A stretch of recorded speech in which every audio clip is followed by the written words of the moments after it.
এখন আছি ঠিক ডিম পাহাড়ের ওপরে। আর আমার পিছনে দেখতে পাচ্ছেন একদম মেঘ, চমৎকার একটা মেঘ দাঁড়িয়ে রয়েছে। তো এই মেঘগুলোই কিন্তু এই ডিম পাহাড়ের ওপর দিয়ে চলাচল করে। তো ডিম পাহাড় এমন একটা জায়গা যেখানে আপনি আসলেই বৃষ্টির দেখা পাবেন, মেঘ সব সময় থাকে।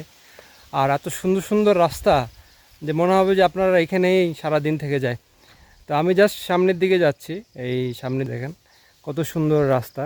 তো এই রাস্তা দিয়েই কিন্তু বাইক, তারপর চাঁদের যে গাড়িগুলো রয়েছে ওই সেই চাঁদের গাড়িতে করেই থানচির দিকে যায়।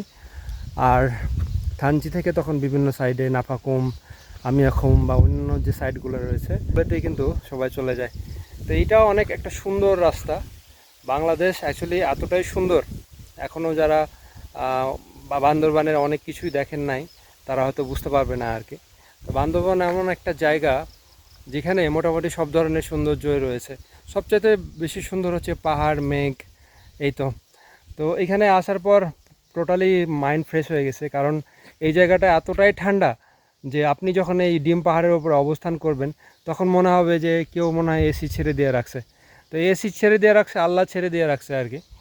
এখানে রোদ থাকলেও মনে হবে যে এসির যে ঠান্ডা বাতাসটা সেটা একদম গায়ে লাগছে, আর এখানে কখনোই আপনার শরীর ঘামবে না। তো এটা একটা বাংলাদেশের আশ্চর্য রাস্তা বলা যায়।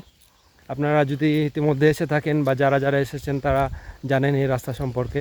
তো আমি এখন সামনের দিকে যাচ্ছি। আজকের গন্তব্য একটু ভিন্ন রকম, দেখা যাক কী হয় সামনে গেলে।